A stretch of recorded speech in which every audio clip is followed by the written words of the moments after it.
Vamos receber com muita alegria, gente, a nossa irmã Glorinha Cruz. Ela vai falar sobre a influência da cultura no contexto da liderança. Eu quero que você aplaude o Senhor Jesus. Amém, pela vida dela. Glória a Deus. Tenho certeza que vai ser um tempo muito precioso junto com a Glorinha também. Deus venha abençoar.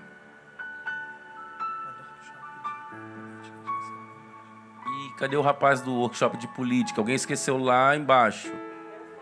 Quem foi que esqueceu? Alguém esqueceu lá embaixo? Na sala do workshop de política? Não? Será que foi o próprio professor? Esqueceu? Foi não? E então foi o professor que trouxe. É oferta para capacitar? É o quê? É um laptop? É um notebook novo? Amém. Queridos irmãos, a paz do Senhor. Falei rápido demais já? Queridos irmãos, a paz do Senhor. Amém. Porque eu falo rápido, mas na paz do Senhor, rápido demais não é possível. Eu sei que tá tarde, né? Tá um pouco mais à tarde, vocês estão cansados de um dia intenso, muito aprendizado, um dinamismo bem forte, que é a característica do nosso pastor Jader. Mas eu sei que ainda tem alguma coisa em você, amém? Uma alegria aí, um ânimo que vai nos levar até o final deste tempo. Bom, nós estamos, irmãos, com essa missão de falar rapidamente com os irmãos sobre um assunto que é um assunto um tanto mistificado. Cultura, eu lembro de um livro, eu era criança, né? Esses livros. Ser filha de pastor assembleiano tem umas características, irmãos. É que meu pai ele gosta de ler qualquer coisa. Não, deixa eu redefinir isso. Ele gosta de ler coisas boas, mas ele comprava qualquer coisa que via a mão dele e ele pegava. Aí tinha os livros do tipo Desmistificando o Dízimo, Desmistificando as Línguas Estranhas. Teve uma época no momento assembleiano, os mais antigos lembram disso, que tudo era desmistificável. Então, eu vim aqui para desmistificar esse tema cultura. É basicamente isso. Por quê? Porque é um tema envolto em uma série de ideias de que a cultura é algo que só pode ser falado por pessoas especializadas em crítica literária, por músicos eruditos, por pessoas que estão a uma espécie de um nível um pouco elevado, academicamente, cientificamente. Não tem nada a ver com isso, irmãos. Cultura é o que você come, cultura é o que você veste. Cultura é a minha bolsa ali que está totalmente desaculturada, porque é uma bolsa da década de 30 do século passado, que está sendo carregada aí há gerações, enquanto ela não se desfizer, continuará sendo carregada. Mas quando eu digo que a cultura tem a ver com aquilo que envolve tudo que a gente pensa, o que a gente fala, o que a gente produz, é porque ela envolve justamente a capacidade humana de produzir, a capacidade humana de criar. Então, antes da gente entrar no conceito propriamente dito, eu quero ler com você um texto que você conhece, Atos, capítulo 17, diz a palavra do Senhor, eu vou lendo, tá, irmãos? Atos, capítulo 17, versículo 22, é um texto clássico para se falar de apologética, de defesa da fé, da relação do cristão com a cultura. E Atos, capítulo 17, versículo 22, nós encontramos o apóstolo Paulo. E o apóstolo Paulo está num lugar, irmãos, que não é um lugar esperado para um hebreu, para um rabino.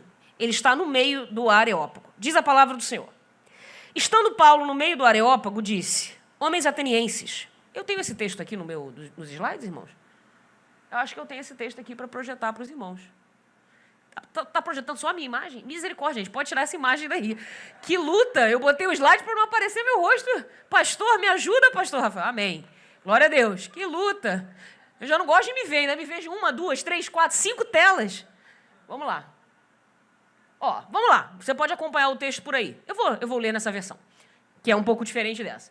Então Paulo, levantando-se no meio do Areópago, disse: senhores atenienses, percebo que em tudo vocês são bastante religiosa, para vocês completarem. Porque andando pela cidade, observando os objetos de culto que vocês têm, encontrei também um altar no qual aparece a seguinte inscrição: ao Deus desconhecido. Pois esse que vocês adoram sem conhecer é precisamente aquele que eu lhes anuncio. Isso aqui é sensacional. Eu preciso voltar para fazer isso aqui antes de acabar a bateria. Porque isso aqui, irmão, isso aqui é um aspecto cultural, é um artefato cultural, é uma expressão cultural sensacional da tecnologia. Eu me sinto movendo a tela com o poder da mente quando eu faço isso. Você não precisa ver, ó. Dina Eugênio, só a década de 70 sabe que não era de Deus, porque ela era feiticeira, está repreendida. Vamos lá, vamos lá. O Deus... Vamos continuar o texto, irmãos. A gente está lendo a Bíblia. Foca aqui, foca aqui. Glória a Deus. O Deus que fez... Olha, Paulo está continuando o discurso. Presta atenção. Esse Deus que vocês adoram, sem conhecer, é o Deus que eu anuncio. Então, Paulo está no meio do Areópago, observando os altares e dizendo, olha, eu percebo que vocês são um povo religioso. A cidade de Atenas era uma cidade considerada, na época, possuir mais de 3.000 esculturas de ídolos. Então, assim... eu não sei quem é que dizia isso. Tertuliano, não. Que não era posterior a isso. Mas alguém, historiador, dizia que era mais fácil você encontrar um ídolo do que um homem em Atenas. De tanto ídolo que tinha. Aí Paulo vai dizer, eu estava andando pela cidade observando os objetos de culto que vocês têm e encontrei esse altar. O Deus que fez o mundo e tudo o que nele existe, sendo ele Senhor do céu e da terra, não habita em santuários feitos por mãos humanas, nem é servido por mãos humanas, como se precisasse de alguma coisa, pois ele mesmo é quem a todos dá vida, respiração e tudo mais.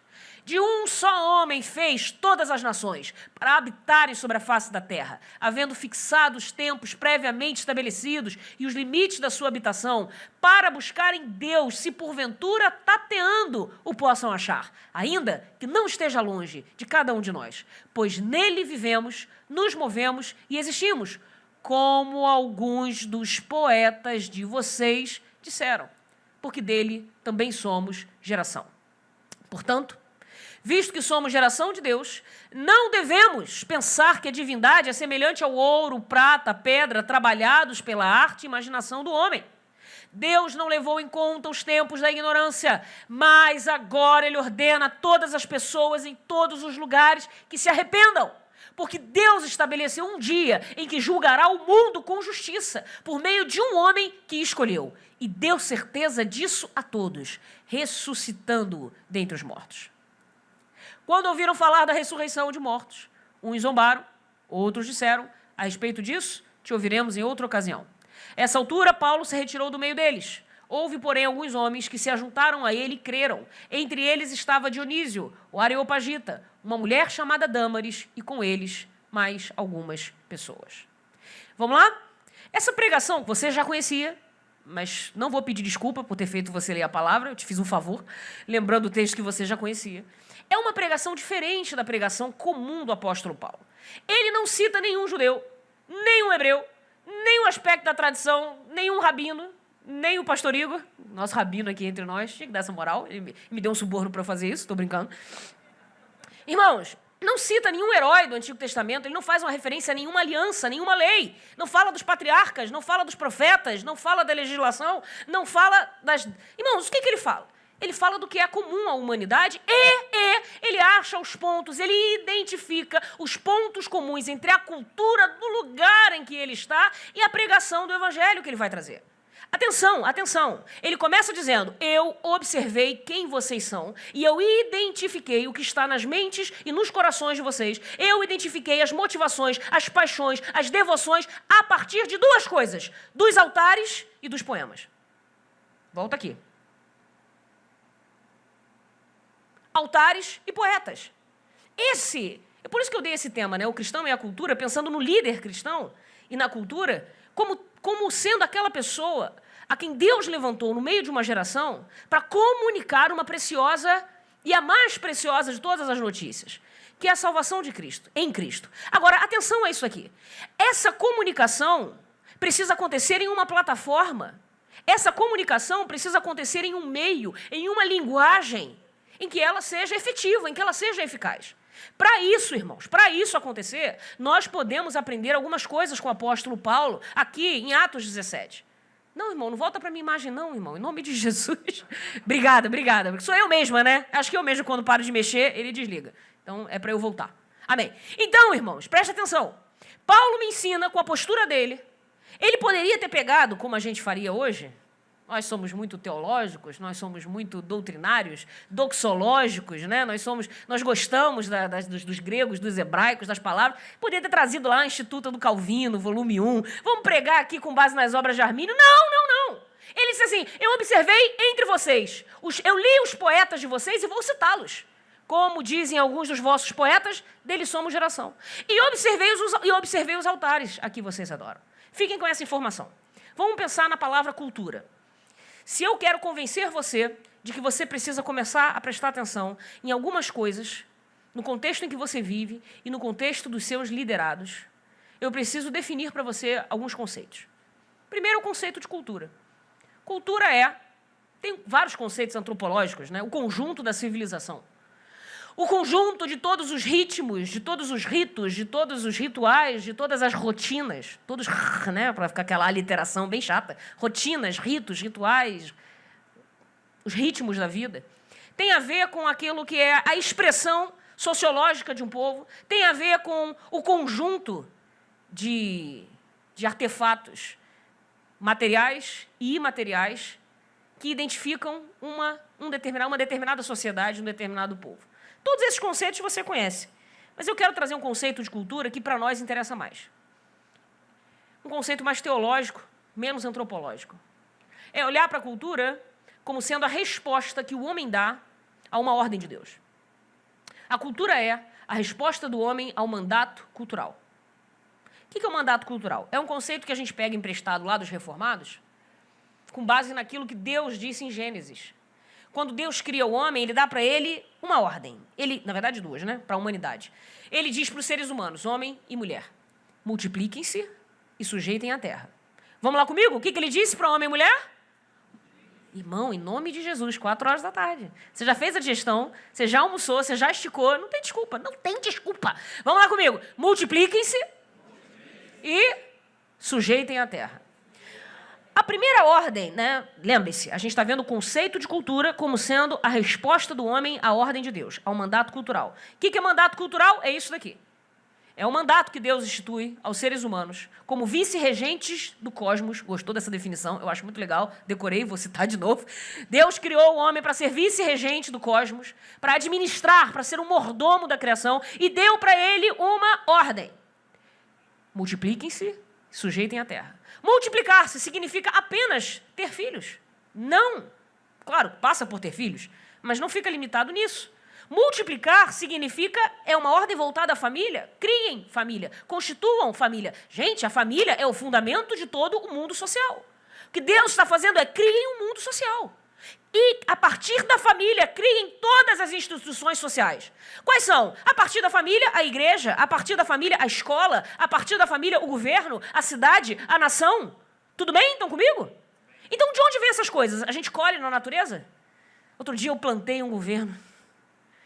Outro dia eu plantei um mercado. Outro dia eu plantei uma escola. Não é que nasceu um negócio esquisito. Não, irmãos, a gente não acha isso na natureza. Isso é criação humana, mas a partir de uma ordem, de um mandato, de uma direção divina. Multipliquem-se.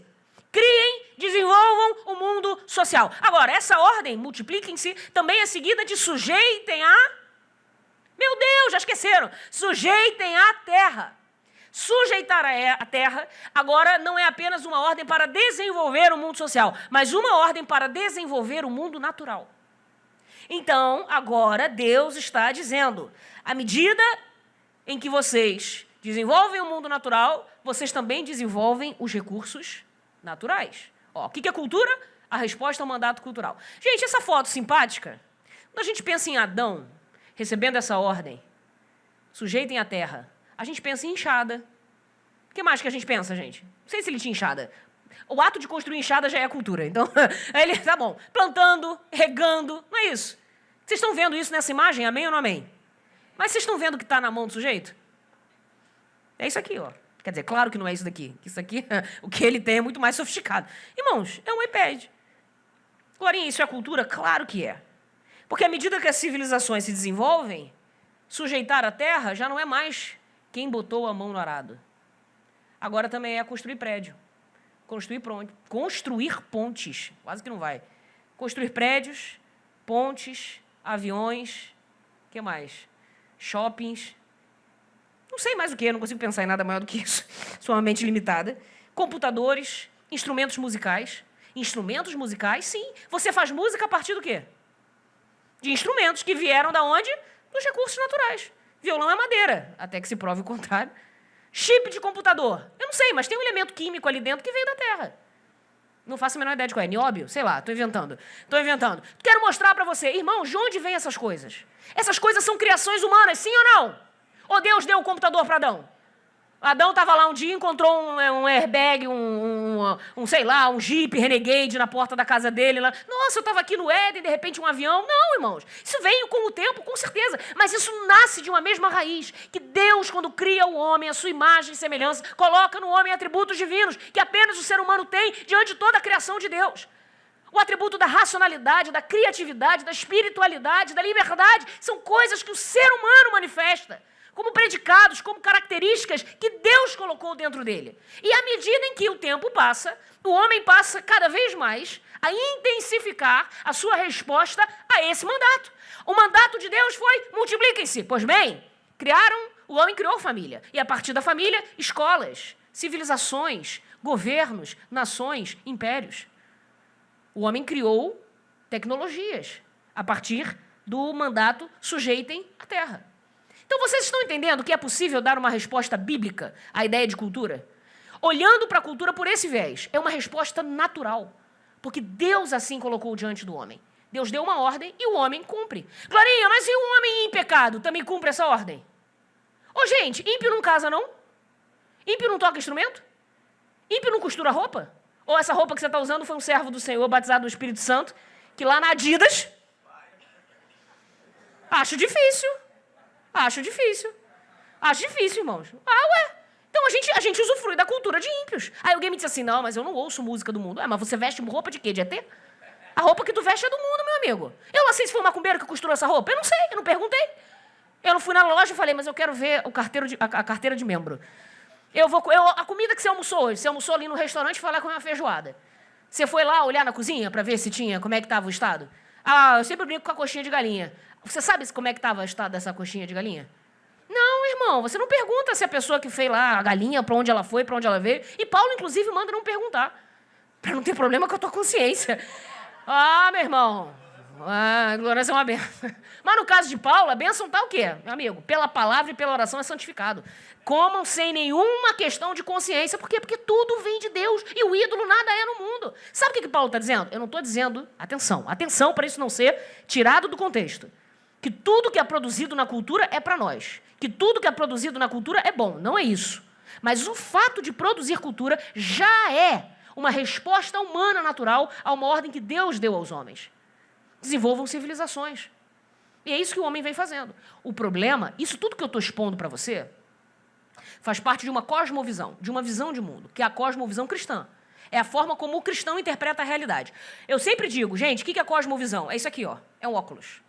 Cosmovisão é uma lente, é um filtro que você usa para interpretar o mundo e a realidade ao seu redor. A forma como você cria filhos, a forma como você se relaciona com seu cônjuge, a forma como você se relaciona com dinheiro, a forma como você se relaciona com autoridade. Tudo isso passa por um conjunto de pressupostos, de valores e de princípios que tem que ter uma fonte. Esses valores e princípios são os filtros pelos quais você vai enxergar a realidade.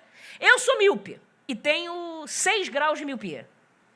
Sem óculos eu enxergo vocês? Vocês acham que eu sou cega? Eu falei que eu sou míope.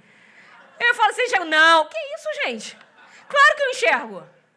Enxergo mal, mas enxergo, pelo amor de Deus. Agora vamos combinar. Obrigada, depois me chamaram de cega, agora estão tentando aliviar. Agora que eu enxergo homens como árvores. Agora que eu botei meu óculos. Eu enxergo vocês da mesma forma que eu enxergava antes. O que mudou? Meu olho mudou? Não, meu amigo, mudou que eu botei um filtro, eu botei uma lente. Todo ser humano, e isso aí, Glorinha, isso é uma visão iluminista do mundo, foi o Kant que inventou isso. Mas não importa, mas serve pra gente, a gente usa. Irmãos, cosmovisão todo ser humano tem. Todo ser humano interage com o mundo ao seu redor, se relaciona com as coisas e com as pessoas a partir de um conjunto de verdades que ele tem para si. De um conjunto de pressupostos. E esses filtros, para o cristão, quem é que dá? Deus. E a fonte dessa revelação está onde? Na palavra. Então, olha, o que é a cosmovisão cristã? É uma metanarrativa. É uma narrativa que dê conta de tudo. Eu sei que está fora de moda na pós-modernidade falar de uma narrativa que dê conta de tudo, mas é isso mesmo, Deus é absoluto, Ele dá conta de tudo. E deu para nós uma narrativa que explica tudo. Irmãos, tudo na Bíblia, tudo no mundo, se explica a partir da visão de Deus sobre as coisas. Não tem nada que a gente caia num vácuo. Eu não estou dizendo que você não precisa ser aquele cristão que diga assim. Crente tem que ter opinião sobre tudo. Discordo. Porque eu acho que se a gente for pensar bem, nem tudo a gente tem condição de dar opinião, não. Mas, se a gente buscar, a gente acha. Eu posso não ter condição hoje, mas eu vou buscar em Deus uma resposta e vou poder opinar. Sim, porque nós temos uma narrativa que dá conta de tudo. E essa narrativa, essa metanarrativa, que é a cosmovisão cristã, ela vai ser muito importante para o final da nossa palestra. Porque ela vai fornecer para a gente os filtros através dos quais a gente vai julgar a cultura. Porque a Escritura julga a cultura. A Escritura julga as tendências culturais. A Escritura julga as produções humanas. Então, a partir da Escritura, ela vai dar para a gente a cosmovisão, o filtro, a lente necessária para a gente interpretar o mundo ao nosso redor e para a gente avaliar e julgar o que é bom e aquilo que não presta. Examinar tudo e reter o que é bom. Amém ou não amém? Então, olha lá, essa metanarrativa que tenta dar conta de tudo, que tenta não, que dá, porque é bíblica, dá conta da realidade toda, ela explica todo o funcionamento do ser humano a partir de 4 grandes movimentos. Criação, queda, redenção, restauração. Vamos lá, gente? Criação, queda, o que mais? Redenção, restauração. Tudo bem? Estão comigo? Glorinha, vou dar um exemplo que apareceu essa semana. Racismo é um tema da moda. E realmente tem que ser tratado. Como é que a cosmovisão trata o racismo? Criação. Deus criou todos os seres humanos à sua imagem e semelhança. Todo ser humano é dotado da mesma dignidade, de igual dignidade, porque todo ele foi criado à imagem de Deus e recebeu de Deus essa imagem. Todos, criação. Queda, todos pecaram. Todos foram encerrados debaixo do mesmo juízo, da mesma condenação. Redenção, todos podem receber em Cristo Jesus a restauração e a ligação, a reconexão com Deus e a salvação.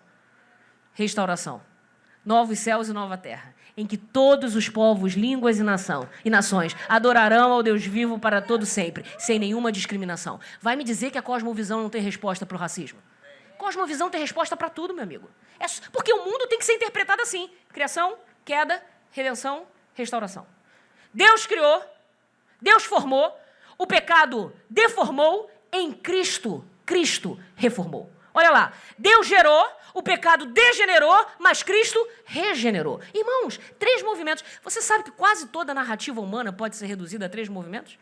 Quem estuda roteiro sabe disso. A jornada do herói, o monomito, a ideia de que existe um estado de coisas que é apresentado, existe um problema que surge, uma crise, e existe um clímax da resolução da crise. De onde isso veio? Veio da mente de Deus, meu amigo.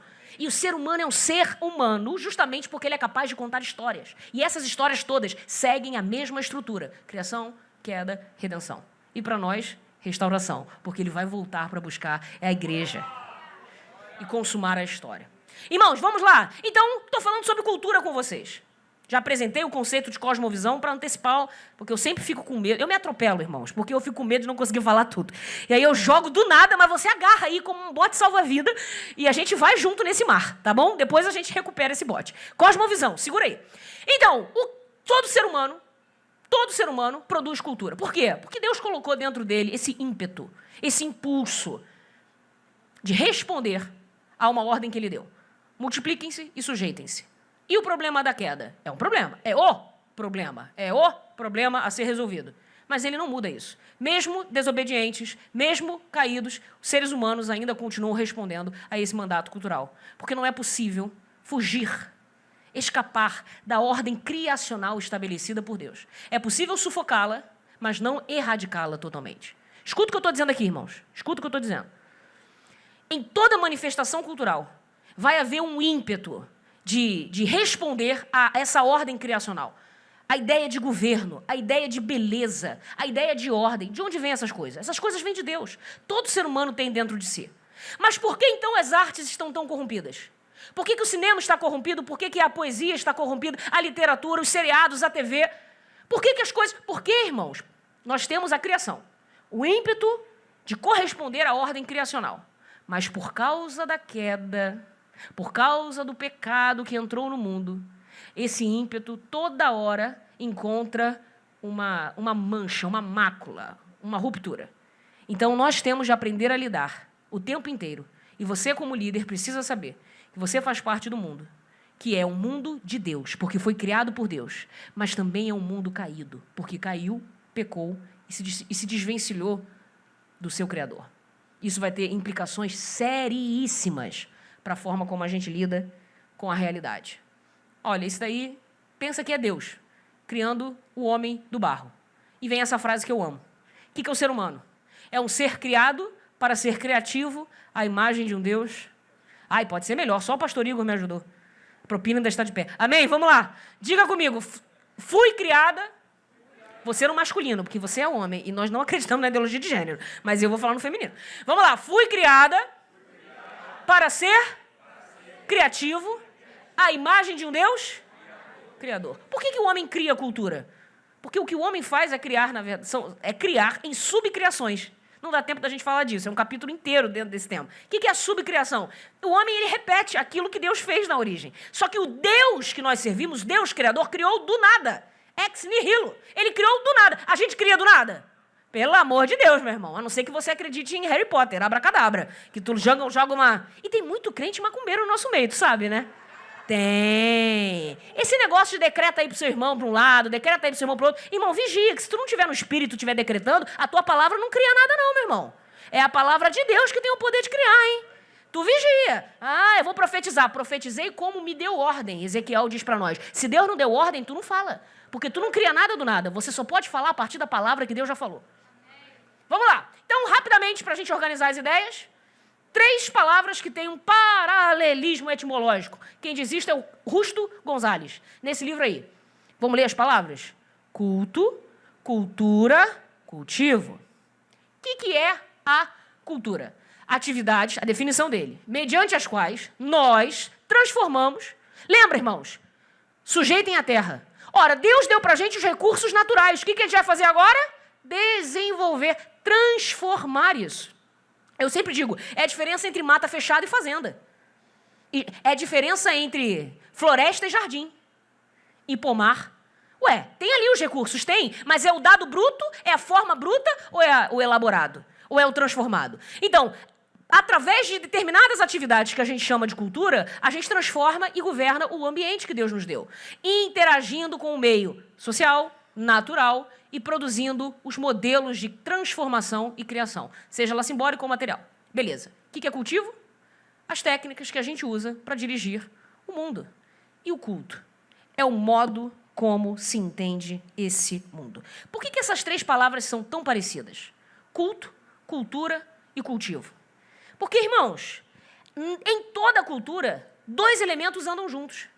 Em toda cultura você vai ter o cultivo, que são as técnicas que você usa para dirigir o mundo. Para dirigir o mundo natural, você usa ferramentas, você usa técnicas, você usa tecnologia. Isso daqui, isso daqui, isso daqui. É o homem tentando sujeitar a criação ao seu favor. Mas também, em toda cultura, você vai ter o elemento culto, que é, como diz o Rusto Gonzalez, o desafio mais profundo de toda a vida humana é o tremendo mistério do sentido da vida. Já perdi você, porque agora você está achando que eu estou filosofando, né? Segura aí, fica comigo. Tábua da salvação. Irmãos, é o tremendo mistério do sentido da vida e da realidade toda. O culto é o modo pelo qual as culturas respondem ao desafio e à promessa deste mistério que faz tremer. Irmãos, toda cultura tem um elemento de culto, porque ela tenta entender a realidade ao seu redor. E só seres humanos, apenas seres culturais como nós, fazemos perguntas do tipo: por que eu existo? De onde eu vim? Para onde eu vou? Por que eu estou aqui? Ou como dizia o Albert Camus, aquele existencialista, a grande pergunta, a pergunta geral, final de toda a filosofia é: por que você não se mata? Só seres humanos se perguntam isso, irmãos. Seu cachorro não vai ter crise existencial.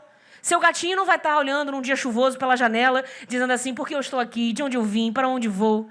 Minha alma, meu destino. Mas seres humanos se preocupam com isso. Por quê? Porque Deus colocou isso dentro de nós. É o elemento do culto. É o desejo pelo transcendente. É o Deus que colocou a eternidade no coração do homem. Vamos lá? Isso é Atenas. Atenas na época de Paulo. Tudo bem? Estão comigo? Bonita ou feia, gente? Avaliem vocês aí. Sejam críticos culturais dessa pintura. Bonita, bonita. Cidade. Irmão.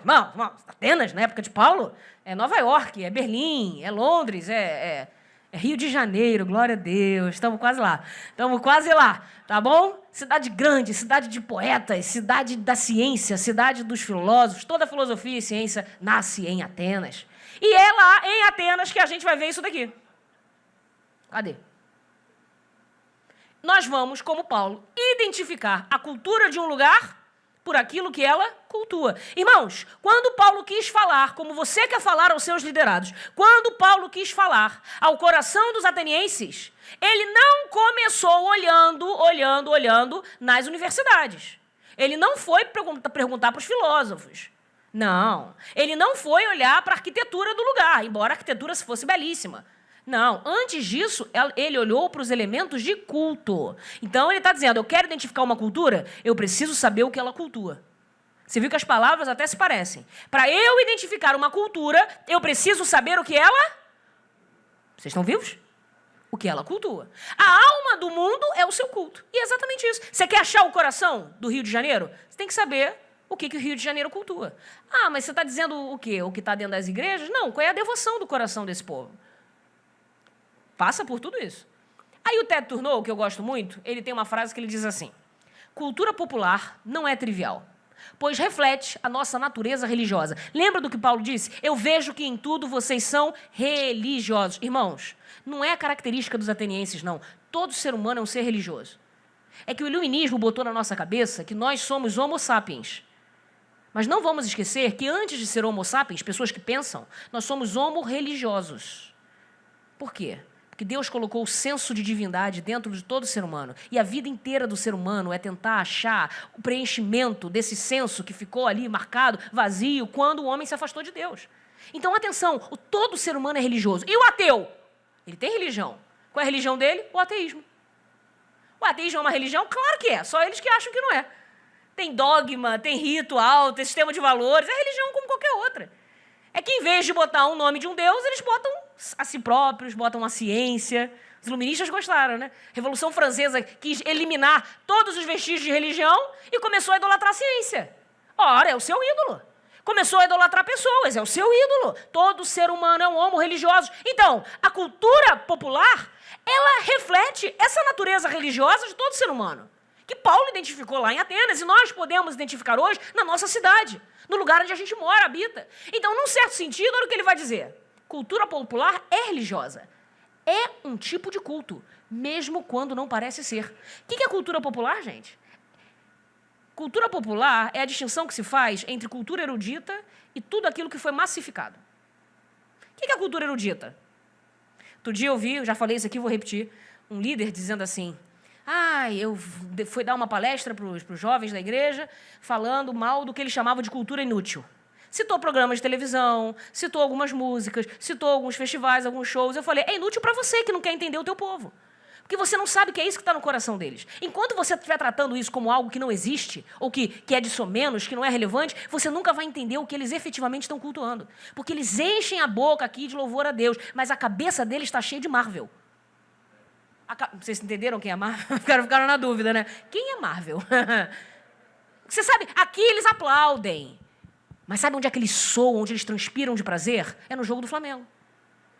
Aqui, a gente dobra o joelho e fala, obrigada, Senhor, cheguei na tua casa. Mas você quer saber onde que eles ficam em cólicas esperando? Ah, irmão, é quando foi lá a estreia do Avengers, do Infinity War, sei lá qual, o último lá sei lá, dos Avengers. São os Vingadores, pai. Meu pai tá olhando pra mim como se eu estivesse falando outra língua. Meu pai tá até agora virando pro Igor, quem é Marvel? Irmãos, o que eu quero dizer para você? Atenção. Tem uma frase, eu ia deixar ela para depois, mas é o meu medo de não dar tempo. O Guilherme de Carvalho diz assim: a sua verdadeira fé não é o seu rótulo religioso. A sua verdadeira fé não é o seu rótulo eclesiástico. Mas o que, na prática, concentra a sua paixão, suas convicções e organiza a sua ação no mundo.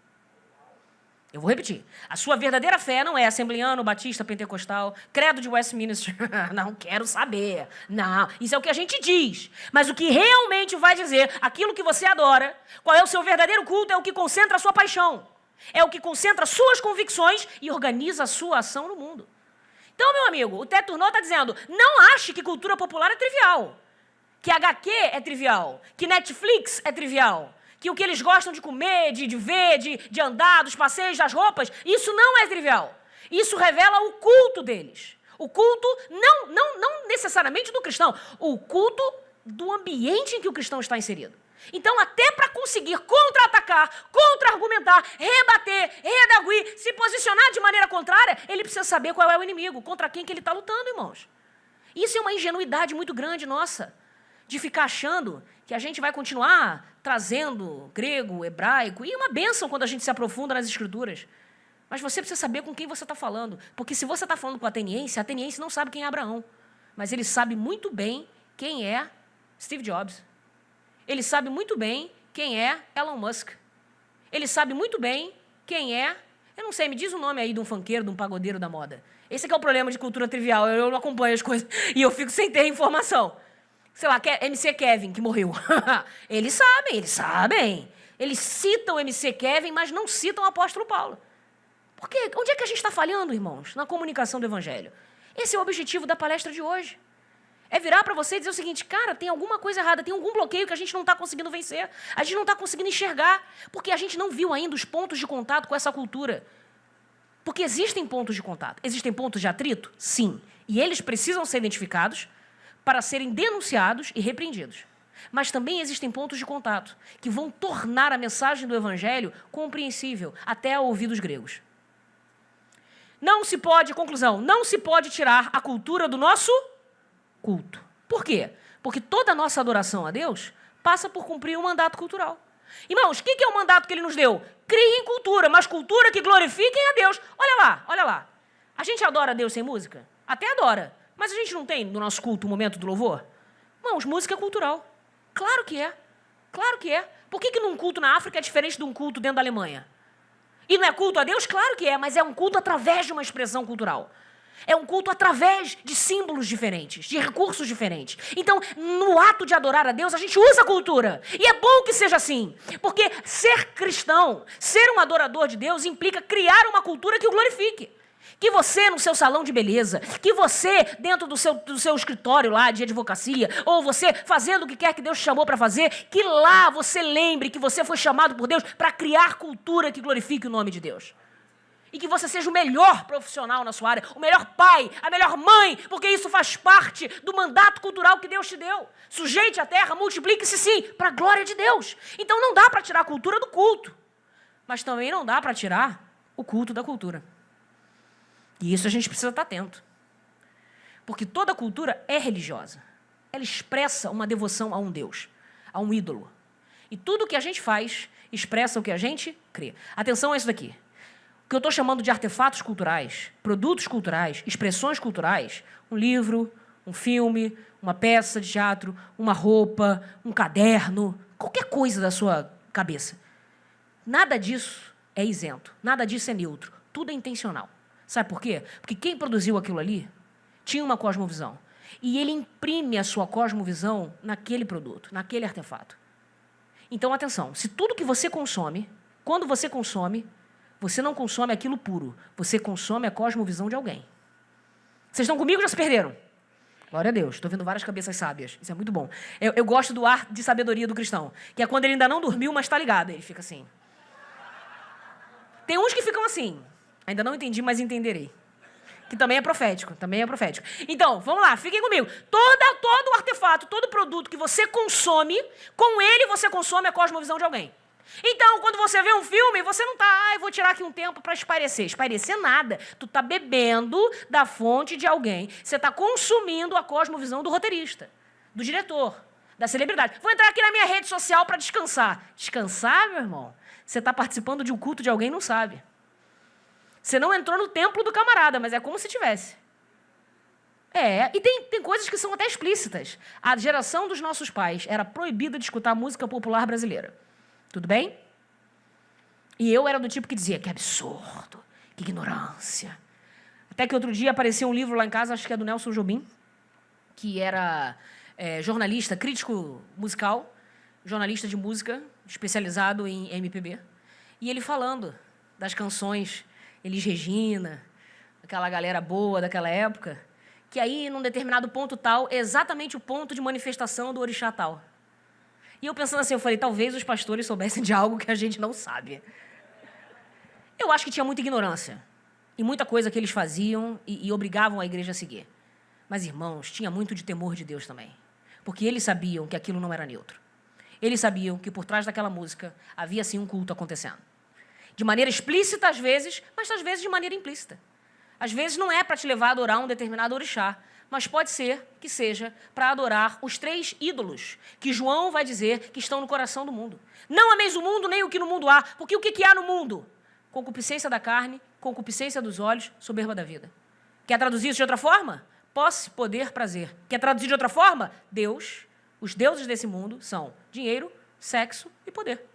Fama, ostentação, todo mundo que é da geração do Instagram sabe do que eu estou falando, e é o que é mais idolatrado, os tiktokers da vida estão aí para dizer, é tudo em busca disso. Fama, status, poder, dinheiro, é um ídolo incontestável, e o sexo.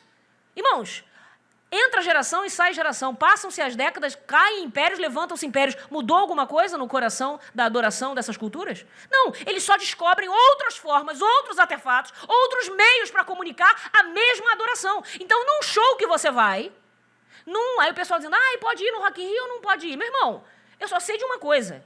Seja o Rock in Rio, seja uma sala de cinema, seja o sofá da sua casa, seja a tela do seu celular, você só não esqueça, quando você está diante dali, de levar a sua cosmovisão. Porque eu conheço muita gente que sai de casa para ir para o cinema e deixa a cosmovisão em casa. Esquece no que acredita. Esquece dos filtros. Ai, meu amigo, tu vai pro tiroteio sem capacete. Porque tu tá lá pegando, não, isso aqui é só música, só música. Irmão, nunca, show da Lady Gaga é tudo menos só música. Ali você rufla os tambores, levanta lá a fumaça, só falta descer o capeta e desce, que incorpora nela. Então, assim, a gente tá faltando o quê?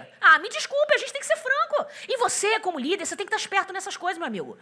Você não é do tipo que vai dizer o seguinte, ninguém mais vai fazer nada, enquanto Jesus não voltar, a gente vai se fechar nesse cenáculo, entendeu? Até que ele volte. Não é isso, não é isso. Mas você precisa estimular os seus liderados a sair de casa com capacete. Porque a mente dele está exposta, a mente dele está vulnerável. Se a gente vai para um cinema, a gente pega um celular, em nome de Jesus, faça o que você tiver que fazer, mas saiba que você está diante de um culto. A questão é identificar quais os ídolos estão sendo idolatrados. Como a gente identifica? Desvendando esses códigos. Dá para vender um livro com esse nome, né? Desvendando, desmistificando os códigos culturais. No dia que eu escrever o livro, eu aviso o pastor Jader fazer a revisão e ele me ajuda. Irmãos, códigos culturais ou códigos culturais, é isso que Paulo fez. Paulo identificou como que eu chego no coração desses camaradas. O que eles adoram? Eu vou olhar para os altares e eu vou olhar para os poetas. A partir desses códigos, essa foi a chave que Paulo virou para abrir a porta para a pregação. Uma pregação relevante, uma pregação atual do Evangelho. Sim ou não, igreja? Muito bem. E aí eu gosto dessas frases, para resumir a ideia do que a gente vinha tratando. A relação do cristão com a cultura é essa. Diz o Van Til, o Henry Van Til, ele diz assim, o seguidor de Cristo será movido por compaixão pelo mundo, mas também se afastará dele com desgosto. Olha o dilema em que vive você, em que vive o teu jovem, em que vive o teu adolescente. Ele amará e odiará o mundo. Devotar-se-á a ele e o evitará. Dedicar-se-á a ele e o abominará, de acordo com as exigências da situação. A Bíblia manda a gente amar o mundo. Sim ou não? Sim, porque Deus amou o mundo. Você está na dúvida se você tem que amar o mundo ou não? Não ama não, para tu ver se tu chega no céu. Irmão, tem que amar. Tem que amar. Mas João também disse, não ameis o mundo. Aí complica, né? É amar o mundo ou não é para amar o mundo? Ame as pessoas, odeie o pecado delas. Ame a humanidade, odeie aquilo que ela faz, que é desobediência a Deus. O cristão é chamado para amar e para odiar, para devotar e evitar. Quem é que vai dizer quando é o quê? É a situação, meu amigo. É o capacete que você vai botar, é o filtro, é o óculos. Você vai sair de casa e vai olhar e falar, isso eu tenho que amar, isso eu preciso, isso é bom para mim. Por quê? Porque isso reflete a criação. Naquilo que todos os seres humanos, pecadores ou cristãos fazem, naquilo que eles fazem, que reflete a imagem de Deus que ainda existe dentro deles, aquilo é bom, a gente pode consumir. Você não precisa ter medo. Eu gosto muito de poesia e às vezes eu tenho que ter cuidado com isso, porque eu tenho vontade de sair citando poeta e o pessoal acha que eu desviei. Outro dia eu citei Mário Quintana, o pessoal falou, Mário Quintana? Isso está na Bíblia? Pode ler Mário Quintana? Mas vestir, você veste a roupa do século XXI. Tu não tá... Engraçado que eu não estou vendo ninguém aqui vestido de Abraão. Não estou vendo aqui ninguém vestido de Moisés. Cadê o manto sagrado? Cadê o cajado na mão? Está sem cajado? Está sem cajado? Por que você está sem cajado? Porque eu estou no século XXI. Então você é aculturado também. Mas tem que saber selecionar. Eu gosto do Mário Quintana, mas eu não posso acreditar em tudo que ele fala, nem ler tudo que ele escreveu. Eu gosto... Eu não posso falar do que eu gosto. Amém. Deus nos dê graça. Deus nos dê graça. Tem muito... Irmão, vamos combinar? Eu já citei muito Tim Maia pregando. Muito. E Tim Maia não era crente. Você quer ver um exemplo de como você pode citar o Tim Maia pregando? Você está num culto jovem. Apesar que isso não é mais jovem, né? Tem que ser o culto dos velhos. Porque eles não sabem mais quem foi Tim Maia. Ele tinha uma música na década de 80 que ele dizia assim, vale tudo. Não posso nem falar isso na DIG, né? Só não vale dança homem com homem, mulher com mulher. Tim Maia, deixa eu dizer uma coisa pra você. Hoje vale. Você sabe que mudaram a música dele? Quem sabe disso? Eles alteraram a letra. Agora vale dança homem com homem e mulher com mulher. Meu amigo, isso é cultura e você precisa estar ligado. Se você não sabe nem quem é Tim Maia, como que você vai poder mostrar a forma como o mundo está decaindo de uma maneira que haja, que faça sentido, até para aquele que não é crente? Toda vez que eu cito o Tim Maia, tem uns 5 ou 6, toda pregação que eu cito, tem sempre uns ex-bêbados, uns ex-drogados, uns ex da boate, que começam a falar assim, é verdade e tal. O cara não sabe nada de Bíblia, mas ele percebeu, o mundo mudou, o mundo decaiu, o mundo se afastou de Deus. Isso é a ponte com a cultura que a gente pode fazer. Mas não é com qualquer um. Eu falei Tim Maia, não falei sei lá o quê. Amém. Olha o que diz o Os Guinness. Cristãos são livres para despojar os egípcios, mas estão proibidos de fazer um bezerro de ouro. Irmão, essa frase é muito poderosa. Nós temos de Deus a autorização de despojar os tesouros da modernidade. Tudo que o mundo produz de bom é pra gente. A boa música é nossa.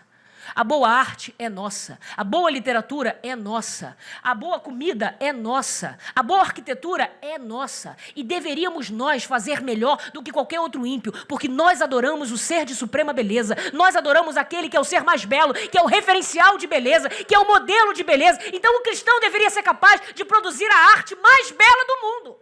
A melhor literatura, a melhor música, o melhor seriado, os melhores roteiros, tudo deveria vir de nós. Porque Deus nos disse, pode pegar no tesouro do Egito, pode pegar no ouro, mas não pode fazer dele bezerro de ouro. Meu Deus, agora não vai mais, brinquei tanto com isso. E aqui é uma citação longa, mas para você entender uma coisa muito importante. Quem diz isso é a Nancy Pierce, nesse livro que ainda não foi traduzido. Saving Leonardo. Olha o que ela diz. Histórias e imagens podem ser meios poderosos para carregar ideias. Estou acabando, gente, fica comigo. Cada vez que a gente vê um livro, assiste um filme, toda vez a gente entra numa expressão imaginativa da cosmovisão do artista. Ela pode estar presente de uma forma sutil, como uma crença de background, de pano de fundo, ou expressa abertamente como uma agenda intencional. Vocês querem ver a diferença? Quem aqui sairia de casa para ver um filme como, por exemplo, um filme que ganhou o Oscar, explicitamente LGBT? Me chame pelo seu nome. Você não precisa saber da existência desse filme, mas esse filme foi super aclamado. E esse filme era um relacionamento homossexual entre um cara mais velho e um garoto. Você sairia de casa para ver esse filme? Eu acho que não, né? Eu fiquei preocupada, pastor. Cadê o pastor Jader para rever os líderes? Jesus! Mas, irmãos, tu tá lá vendo um filme da Marvel. Eu falei da Marvel, agora vai. Tu tá lá vendo um filme da Disney. Aí daqui a pouco passa uma criança, 2 mães mulheres. Aí daqui a pouco tem uma cena, um casal ali se despede, selinho. Essa é a diferença. Agenda intencional ou de uma forma sutil. Mas está ali do mesmo jeito. E a gente não pode ignorar. A gente não pode fingir que não está, irmão. Porque se você é pai, se você é mãe, e se você está do seu lado com uma criança, ela não vai ignorar. Ela vai chegar em casa e vai dizer, mas as mães da menininha se beijaram. E você tem que ser capaz de sentar e explicar para ela e falar, vem cá que eu vou botar um filtro na tua cabeça. Vem cá que eu vou botar um capacete em você. Vem cá que eu vou te ensinar como é a cosmovisão cristã. Porque ela precisa aprender a filtrar também. Mas se você não está filtrando, como que você vai ensinar os seus liderados a filtrar? Olha isso daqui. Mas ela está lá, essa crença, essa cosmovisão está lá. Escritores e artistas não vão para casa de noite estudar filosofia sistemática. Mas eles são pessoas normais, completas, que trazem os seus pressupostos básicos, aquilo que eles acreditam como certo, como errado, como bonito, como feio. Eles levam tudo isso sobre a vida para os seus escritórios e estúdios. Então não adianta. A cultura sempre vai ter, irmãos, uma mistura de 2 coisas. Vai ter sempre um aspecto positivo, em que a gente vai tentar achar o ponto de contato. O que é isso? É a ordem criacional de Deus. É a beleza que Deus imprimiu no ser humano. O homem expressando a imagem que Deus colocou dentro dele. Irmãos, Tiago vai dizer para nós que todo dom perfeito procede de quem? Do diabo?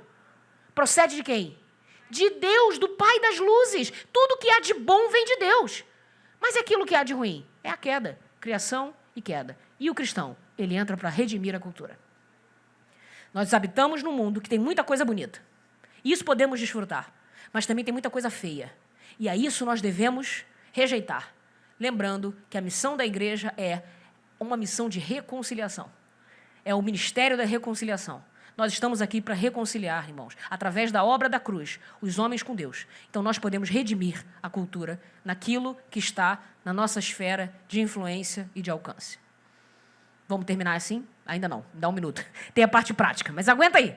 Qual é a importância, então, olha para cá, da gente identificar, já falei dos altares, aquilo que Atenas adora, mas da gente identificar os poetas de Atenas. É importante, irmãos, porque os artistas, vai dizer o Schaeffer, eles são os barômetros da sociedade. Barômetro mede a pressão do ar. Se eu estiver errada, estou errada, porque eu não sei mesmo, estou chutando. Acho que é isso. Enfim, os artistas são sensíveis às novas ideias que percolam pela atmosfera cultural. Eles têm um dom de utilizar histórias e imagens para encarnar tais ideias. Gente, olha lá, você vai ver um seriado, você vai ver um Stranger Things. Olha eu chutando aqui todo o meu sotaque, que eu fiquei ensaiando em casa. Você vai ver o Stranger Things, você vai... Sei lá, qual é o seriado mais visto agora da Netflix? Pega ele aí. Você vai ver um negócio daquele. Aquilo ali é uma história que foi montada para você existir temporariamente nela. Você entende? É por isso que a transmissão da cosmovisão através de um filme, de um seriado, de uma música é muito mais poderoso do que isso que eu estou fazendo aqui, ó, intelectualizando. Por quê? Porque você entra dentro daquele universo. Eu vi o Ted Turner uma vez falar assim, na década de 80 e 90, quase todos os trailers de filmes começavam assim, em um mundo... Vocês lembram disso? Em um mundo em que crianças não podem voar, sei lá.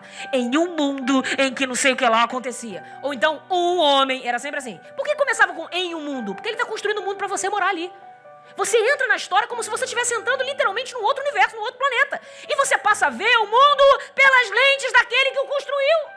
Imagina que arma poderosa se nós cristãos fôssemos capazes de construir, de mostrar para o mundo como é um mundo sem queda, como seria um mundo pelos olhos de Deus, como é o reino de Deus. Isso é uma arma poderosíssima. Então os artistas têm esse dom.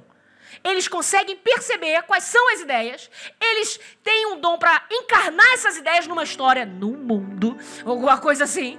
Eles aprendem a interpretar, e nós, se aprendermos a interpretar essas artes, nós podemos usar isso como uma estratégia para entender os ídolos desse tempo. Então, olha só, o Schaeffer vai dizer, é o caminho das ideias. Começa na filosofia, numa Simone de Beauvoir, lá na França da década de 50. Chega na arte, nos músicos, nos poetas, nos artistas de cinema, nas celebridades. Daqui a pouco está na cultura pop. E quando você vê, está na igreja. E é por isso que é importante você estar aqui hoje. Porque vai chegar lá em você. Deixa eu dizer uma coisa, já chegou. Irmãos, feminismo, já chegou. Marxismo cultural, chama como você quiser, já chegou. Não vai chegar não, já chegou, cara. Ideologia de gênero, já chegou. Porque eles estão nesse mundo, eles estão nas escolas, eles assistem os filmes, eles escutam as músicas. Então, esse caminho das ideias já está na igreja. Agora, olha como é que ele começa, na filosofia, e depois vai para a arte. Imagina se a igreja fosse capaz de rastrear isso na origem. E começasse a perceber o caminho das ideias para a gente se antecipar. E quando a gente se antecipa, a gente vai dizer, olha, eu estou sentindo que na próxima geração a coisa que vai ser questionada é masculinidade e feminilidade. Vamos trabalhar essas bases desde as crianças, adolescentes e jovens, para que quando essa ideia chegue na igreja, eles já estão vacinados. Você já imaginou que poderoso seria isso? E por que a gente está ignorando o que filósofos e artistas e a cultura pop está dizendo? A gente está esperando chegar na igreja para dar problema? Estamos errados. Quem é esse velho aí? Caquético, acabado. Nietzsche. Você leu alguma coisa do Nietzsche? Não precisa ter lido. Para cultuar, como eu costumo dizer, na mesma igreja dele. Você participa do culto do Nietzsche e nunca leu nada dele. Como que pode isso, Glorinha? Simples. Você não precisa ter lido. Por quê? Porque o Woody Allen leu. Você sabe quem é o Woody Allen? Não é muito da nossa geração, né? Foi um cineasta muito famoso. O Tarantino leu. Os irmãos Coen leram. Os cineastas, que a gente não precisa saber quem são, leram. O Clube da Luta. Quem foi homem na década de 90 deve lembrar desse filme. Foi uma febre entre eles. Irmãos, é Nietzsche. Só os homens, né? Porque a mulher nunca gostou disso. É a violência, assim. É só sangue, eu não sei pra que... Enfim, mas os homens viram, porque foi uma febre. O que tinha de adolescentes nos Estados Unidos dos anos 90, 2000 e pouco, se batendo, formando pequenos clubes da luta. Ninguém leu Nietzsche, mas a filosofia dele estava encarnada na história. Então você entrou no mundo do Nietzsche e você adorou na igreja dele. E o ídolo dele quem é? O nada, literalmente. A filosofia dele era niilismo. Era um cara que dizia o seguinte, ó, só o homem faz sentido, a vida não tem sentido. O homem tem que buscar poder, poder, poder, potência de poder. E é isso aí. Partir para violência, partir para alguma coisa, partir para qualquer coisa que faça o homem sentir-se poderoso. Isso daqui, essa frase, porque eu ainda não botei a figura que eu quero botar. Atenção a isso aqui. Você leu, não leu Nietzsche? Woody Allen leu? Quem fez o Clube da Luta leu? Quem é esse camarada? Tá pequeno assim, gente? É o Coringa. Você viu o Coringa? Não? Teu jovem viu. Teu adolescente viu. Olha que essa palestra está desatualizada. Já posso fazer uma coisa mais atual. Mas tudo bem. Você entendeu o que eu estou dizendo? O Coringa, quem é o Coringa? O Coringa é a encarnação do Nietzsche. Olha o que disse. O cara não é crente. Um crítico literário, um crítico cinematográfico, dizendo o seguinte. Ao assumir, essa é a filosofia do niilismo, ao assumir que nada faz sentido, que não há um motivo para a existência, ou que a moralidade e a ética são ideais postiços da nossa sociedade, os personagens supõem que é abraçando o caos que poderão transcender a normalidade e se tornarem livres. Ou, nas palavras do próprio Nietzsche, é preciso ter o caos dançando dentro de si para gerar uma estrela dançante. É preciso ter o caos dentro de si para gerar uma estrela dançante. Quem viu aquela cena do Coringa, dele descendo as escadas dançando? É literalmente o Nietzsche, gente. Vocês estão entendendo o que eu estou dizendo? Glorinha, mas o que isso tem a ver? Tem a ver com você, meu amigo. Porque você está liderando um pessoal que está em cara de crente, que é filho de crente, que vai para a igreja limpinho, mas que quando assiste Coringa, não está cultuando na tua igreja. Eles estão recebendo a cosmovisão de outra pessoa. Vamos lá, o que é a cosmovisão cristã para a gente finalizar? Eu não falei que aquele bote salva-vida uma hora ia aparecer para te resgatar desse marasmo? Então a solução para os seus problemas chegou. É a cosmovisão cristã. Vou vender meu produto. Eu e Pastor Igor, que é o melhor vendedor do universo. Esse camarada vende aí a Coca-Cola na fábrica de Coca-Cola. Vamos lá, irmãos. A metanarrativa, ou seja, uma narrativa que dá conta de tudo, nos permite analisar outras propostas e perceber onde se aproxima e onde se afasta do cristianismo. É uma história grande que a gente pode inserir as nossas histórias menores, as nossas pequenas narrativas e começar a ver onde bate, onde não bate, onde vai, onde não vai. 4 etapas, 4 momentos: criação, queda, redenção, restauração. O que isso vai nos ajudar? Eu falei que ia terminar, o Vitor subiu para tocar, acreditando na minha palavra, mas agora é verdadeiro. Ele tá do tipo assim, eu continuo acreditando. Atenção a isso aqui. Irmãos, como que eu filtro, Glorinha? Esse filtro vai para você e vai para os seus liderados. Você precisa ensinar isso para eles. Tudo que eles leem, tudo que eles ouvem, tudo que eles acessam, tudo que eles postam, tudo que eles compartilham, tudo que vem até eles. Expressões, artefatos culturais, não sei como você quer chamar. Tudo que é cultura pop, tudo que tá na mídia, tudo que tá no agro, tá no tech, sei lá onde é que tá. Tudo que vem à mão deles, eles precisam filtrar. Aí vai dizer assim, mas filtrar como? 4 filtros para você. Primeira pergunta que você vai ter que fazer diante desse filme, desse livro, desse seriado, dessa música. Reflete a beleza da criação? Porque se não refletir, meu irmão, adivinha, não serve. Ah, Glorinha, mas eu nem entrei no mérito se é crente ou se não é crente. Se não é bonito ou feio? Porque, meu irmão, por que o crente não ouve funk? Ah, mas é uma questão cultural. Ah, eu não quero saber. Nem toda cultura é pra gente. Por que a gente não escuta funk? Ah, porque a música, a letra... Meu amigo, é porque não é música. Não é. É um pam, pam, pam. Aquilo não é música, aquilo não tem beleza. Diga, Vitor, aquilo não tem beleza. E se você gosta de funk, se arrependa hoje. Irmão, não tem beleza, então não serve pro crente. É um critério mais ou menos simples de você resolver. Você quer ver um exemplo disso? Deixa eu descer aqui pros meus exemplos que eu tinha botado. Uma é problemas.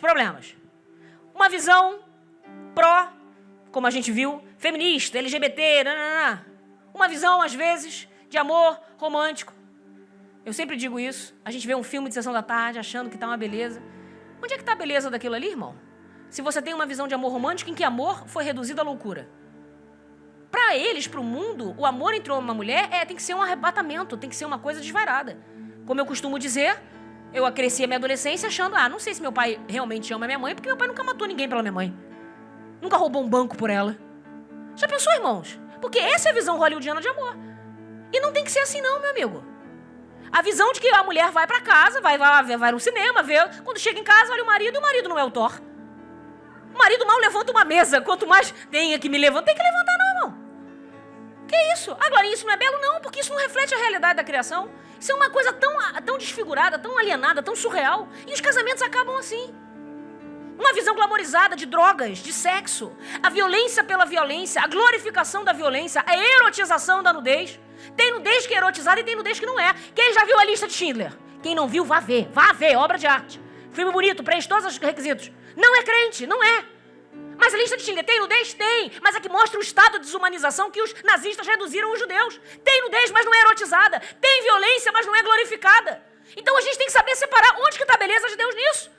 Tem uma ideia de ordem, de simetria, de governo, de beleza. Irmãos, tem que ter. Porque se não expressar, não quero saber se é crente. Não vai me satisfazer. Tem música que é feia. E aí, ai, mas é do servo do Senhor. Meu irmão, se é feio, não me mostra não. Não me mostra não, mas está glorificando a Deus. Deixa ele glorificar lá. Eu não quero ouvir coisa feia. Pelo amor de Jesus. Tem vezes que a gente não tem opção, né? Às vezes você está num lugar e já foi. Amém. Vamos lá. Segundo filtro, irmãos. Tem culto que a gente vai que a gente glorifica de ouvido fechado. A gente fica assim, Senhor, receba. Porque tá difícil aqui. Mas Deus dá graça.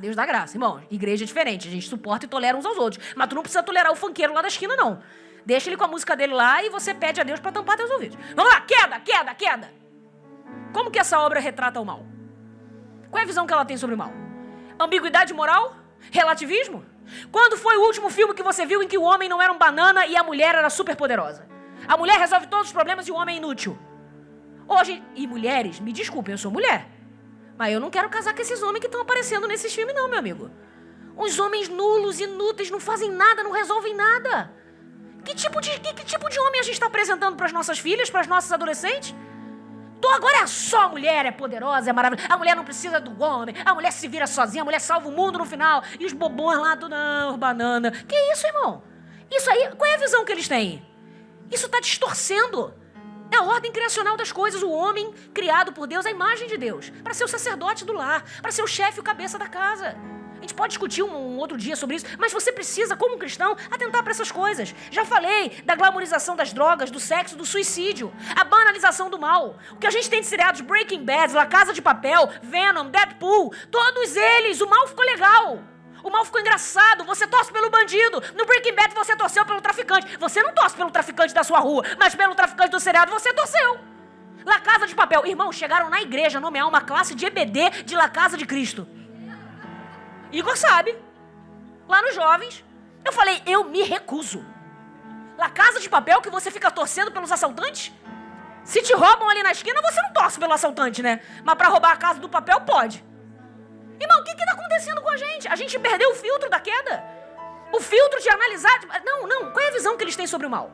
Como é que esse mal é retratado? É relativizado, é banalizado, é diminuído? Então alerte, acautele. Preciso terminar, Jesus. Pastor Jada, não me demite. Eu vou terminar agora, em nome de Jesus. Irmãos, a música mais cantada no mundo, você sabe qual é? Eu pesquisei. John Lennon, Imagine. Todo final de ano, as suas filhas, seus filhos dançam na escola, fazem uma peça de teatro. Até na igreja já cantaram essa música. Aí você vai ver ali a letra. Imagine que não tem céu. Imagine que não existe inferno. Você está ensinando uma geração a abolir Deus. Essa é a igreja do John Lennon. Esse é o culto de John Lennon. Viva a sua vida como se a eternidade não existisse. Sem céu acima de nós, sem inferno debaixo de nós. É assim que a gente quer criar uma geração? Desacreditada das verdades eternas de Deus, da própria eternidade, do conceito de alma? O que está acontecendo, gente? Terceiro, redenção. Como que essa obra espelha, reflete? Há alguma esperança de redenção? Há alguma necessidade de redenção? Ou eles são aquelas obras que mostram que você, no final, pelas suas forças, você resolve todos os seus problemas? Mas pelo menos alguém resolve, né? Eu terminei a palestra que eu dei uma vez lá na nossa igreja. Eu tinha acabado de ver o filme do 007. Todo mundo já viu aqui, né? O último 007 que foi pro cinema. Beleza? Porque eu tinha acabado de ver o filme e ninguém tinha visto o filme. E eu contei o spoiler. Claro, é minha função. Eu tô aqui pra estragar prazeres. Eu falei, eu vou contar pra vocês o que acontece. Irmãos, pra mim aquele filme crente não devia ver, não. E meu pai, coitado, meu pai é fã do 007. Fã, doido, fissurado. Não, porque ele é crente, menos. Mas gosta muito. Irmão, vou falar. Mataram James Bond.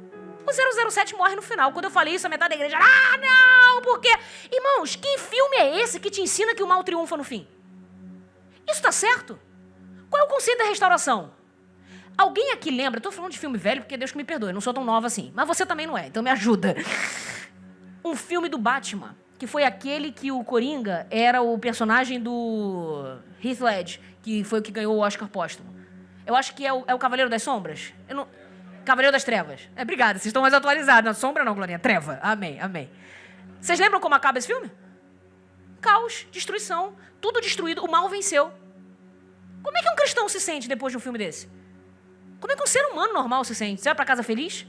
Eu vivo num mundo em que o caos prevalece? Eu vivo num mundo em que vale a pena ser mal? Em que os bandidos vencem, os bandidos são melhores que a polícia, são mais espertos que a polícia, dão uma volta no Batman? Meu irmão, eu não consigo. Tudo bem que depois o Christopher Nolan, né, que é o diretor, depois lançou outro filme e tentou, e no final as coisas davam... Mas já tinha passado muito tempo, eu já tinha ficado em depressão 2 anos. Já não valeu. Eu falei, pô, manda nota lá do meu terapeuta pro cara. Olha o que eu quero dizer pra você hoje. Você tem filtros que Deus pode te ajudar a usar. Mas você precisa hoje tomar uma decisão de ser conscientemente, intencionalmente, um crítico cultural. O que é criticar? Criticar não é falar mal, criticar é separar. A partir de hoje você tem que ser capaz de filtrar, de separar de dentro da cultura aquilo que é criação e aquilo que é queda. Aquilo que é imagem de Deus e aquilo que é reflexo do pecado. Como que você vai fazer isso? Uma dica, aplica esses filtros. Existe beleza? Como o mal é retratado? Existe necessidade ou esperança de redenção? O bem triunfa sobre o mal? Pode ser que preenchendo todos esses filtros, ainda assim exista alguma coisa naquela cosmovisão que não te cheire bem, que esteja com uma pulga atrás da orelha. Não subestime o juiz, o árbitro que existe dentro de você, chamado Espírito Santo. Você tem essas consciências, mas às vezes as consciências são limitadas. Às vezes está tudo batendo e o Espírito Santo está dizendo, não bota isso dentro da tua casa. Não coloca isso diante dos teus filhos. Não deixa os teus adolescentes amalgamarem o coração com isso. Deus está dizendo para você, ouça o mundo. Ouça aquilo que a cultura está dizendo a respeito de si própria. Mas ouça o Espírito de Deus. Porque Ele é que vai julgar. Ele é que vai determinar o que é e o que não é para nós. Que Deus abençoe a igreja nessa noite, em nome de Jesus. Amém.